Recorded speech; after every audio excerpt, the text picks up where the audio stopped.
बेदर्दी मेरे बालम की हर बात निराली है, बातें हैं मोहब्बत की दिल प्यार से खाली।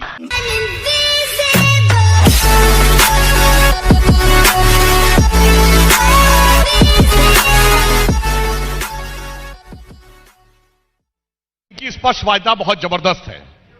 आप लोगों को पता, अभी ये तो भगवा की बात कर रहे थे, पर आपने किसी को कुर्ते के ऊपर जनेऊ पहने देखा है?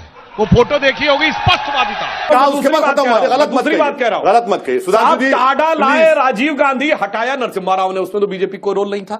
फिर भी कहा गया है कि साहब ये तो मुसलमानों के साथ अन्याय हो रहा है, इसलिए टाडा हटा दिया जाए। ये बताइए, जितने एलटीटी के आतंकवादी थे जो टाडा में निरुद्ध थे, वो मुसलमान थे क्या? जितने खालिस्तानी थे वो मुसलमान थे क्या? ये मुसलमानों में तिजारत पैदा करने की जो बात की जा रही है, और मैं कहना चाहता हूं ये एक ऐसी जहनियत है जो सिर्फ हिंदुस्तान में नहीं, क्यों सिचांग प्रोविंस में चाइना के पकड़े जा रहे हैं तो वो भी आरएसएस बीजेपी करवा रही है, थाईलैंड में आरएसएस बीजेपी करा रही है, सुनिए, और श्रीलंका में धमाके के बाद पकड़ पकड़ कर वो बाहर भेज रहे हैं, वो भी आरएसएस बीजेपी करा रही है। फिलिस्तीन में जो यहूदियों के साथ वो आरएसएस बीजेपी करा रही है। अगर पाकिस्तान के खैबर पख्तूनख्वा पकड़े जा रहे हैं वो भी आरएसएस बीजेपी करा रही है, सुनिए, और बर्मा में पकड़े जा रहे हैं वो भी आरएसएस बीजेपी करा रही है। रशिया के चेचेनिया में आरएसएस बीजेपी करा रहे हैं। अगर एंजेला मार्केल जर्मनी की चांसलर ये कहती हैं there are certain no go zones in my country because they are controlled by Islamic fundamentalist, वो भी आरएसएस बीजेपी करवा रहे हैं।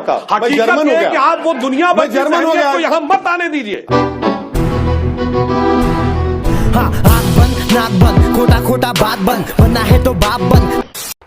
ये रोजगार देने वालों का असली चेहरा सामने आया। इतना तो माना कि ब्रिटेन की कंपनी में 85% की मालिकाना हक है, और वो आकर अब बेरोजगारी की बात करते हैं। जनाब, बेरोजगारी का मुद्दा नहीं, राहुल गांधी की राजनीतिक बेरोजगारी का मुद्दा था, अब सामने आ रहा है। बताइए कितनों में आपने तो ब्रिटेन की कंपनी में नौकरी मिल जाए तो बहुत बड़ी बात रहती है, यहां 85% का मालिकाना हक, इतना तो एक्सेप्ट कर रहे हैं। अच्छा, वो कहां से आया ये भी आप बात सुनिए। भैया 3 पीढ़ी से ना खानदान में किसी ने नौकरी की है, ना बिजनेस किया है, उसके बाद 650 करोड़ का नोटिस भी है, देश का सबसे समृद्धशाली परिवार भी है, शक्तिशाली परिवार भी है, और अब कह रहे हैं कि नहीं साहब, हम तो बिल्कुल ईमानदार और दूध के धुले हुए, और जिनके मुंह में सोने का चम्मच था, जिनके स्वर्गीय पिताजी राजीव गांधी जी के नाना जवाहरलाल नेहरू जी आज से 100 साल पहले, गाड़ी होना कितनी बड़ी बात होती थी, तो ऑक्सफोर्ड यूनिवर्सिटी के चारों गेटों पर 4 गाड़ियां रहती थी। बेटा जिस गेट से निकलना वहां एक शोफर डिफेंस कार खड़ी होगी। उनको इतने साल के बाद अब गरीबी समझ में आई है।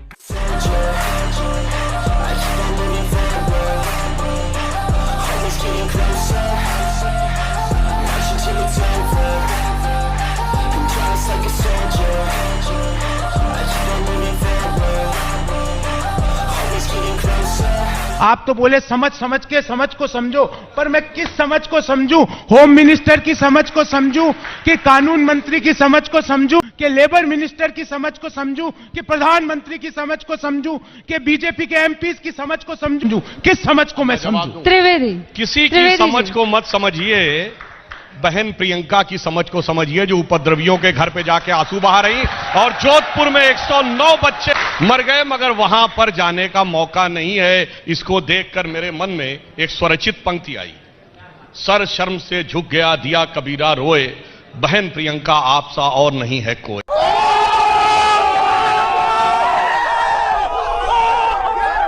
और मैं एक और बात कहना चाहूंगा कि कांग्रेस में एक और बड़ा परिवर्तन हुआ। आपने कहा ना किसी को जीत में हार, किसी को हार में जीत नजर आती है।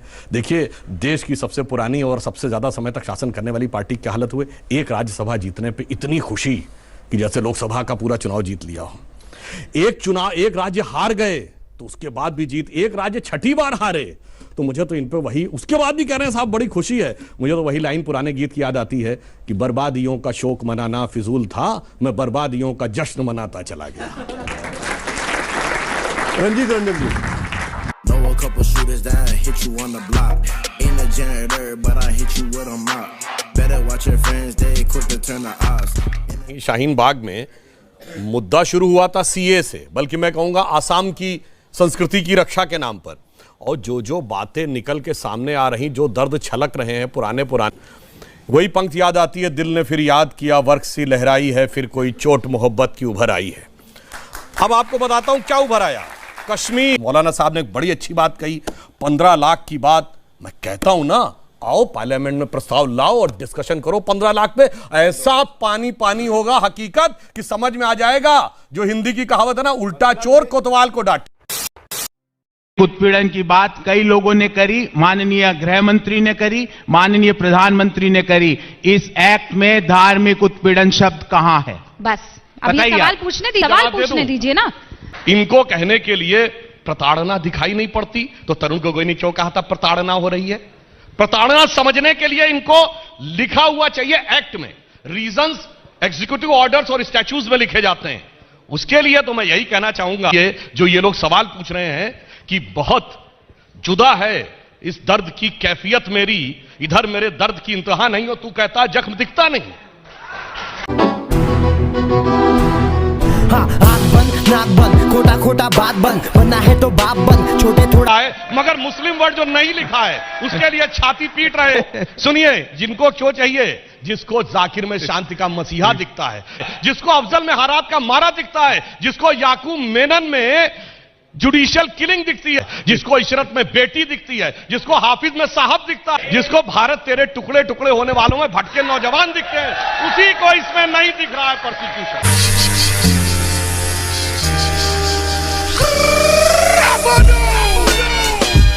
उन्होंने एक बात कही कि बाबा साहब अंबेडकर ने आर्टिकल 14-15 में लिखा था कि सब लोग बराबर हैं और कोई डिस्क्रिमिनेशन नहीं हो। अब बताइए, ये 1986 में सर्वोच्च न्यायालय का निर्णय शरिया के पक्ष में पलटने का काम शाहबानो केस में किया। बोलिए, राजीव गांधी जो थे उन्होंने डॉक्टर अंबेडकर की हत्या सिद्धांतों की। अब सुनिए, 1970 में मुस्लिम पर्सनल लॉ बोर्ड किसने बनवाया? इंदिरा गांधी ने। ठीक है, तो उसमें तो होना चाहिए। और आपको पता है इस देश में सरकार के बाद सबसे ज्यादा जमीन किसके पास है? वक्फ बोर्ड के पास, मंदिर मठों के पास नहीं है। कारण वक्फ बोर्ड को प्रोटेक्शन प्राप्त है, तो वहां पर तो स्पेशल प्रावधान होना चाहिए। तब डॉक्टर अंबेडकर का 15वां आर्टिकल भूल जाते हैं और मनमोहन सिंह 2007 में कहते हैं मुस्लिम should have first right over the national resources of India. तब डॉक्टर अंबेडकर को भूल जाते हैं। कांग्रेस कहती है मुस्लिमों को आरक्षण देंगे, आंध्र प्रदेश में भी, कर्नाटक में भी, तब डॉक्टर अंबेडकर को भूल जाते हैं। और अब जब पाकिस्तानी मुस्लिमों को बसाने की बात आए तो अंबेडकर याद आते हैं। Never said, I've been on my grind for 7 days. Need a raise, swear to God I'll never be the same. TBH. हाँ, तो मैं ये कहना चाहता हूं साहब, ये कश्मीर को इंटरनेशनल मुद्दा बनाना चाहते थे। हकीकत ये हुई कि वो तो इंटरनेशनल के बजाय सेंट्रल मुद्दा बन गया, यूनियन टेरिटरी बन गया। और आरएसएस और मोदी जी इंटरनेशनल मुद्दा बन गए कि पाकिस्तान की संसद में आरएसएस से डर और मोदी जी से डर। बताइए कितना उल्टा काम किया। गए थे खुद डर कर मोदी जी से पाकिस्तान, और पाकिस्तान वालों को डरा के चले आए।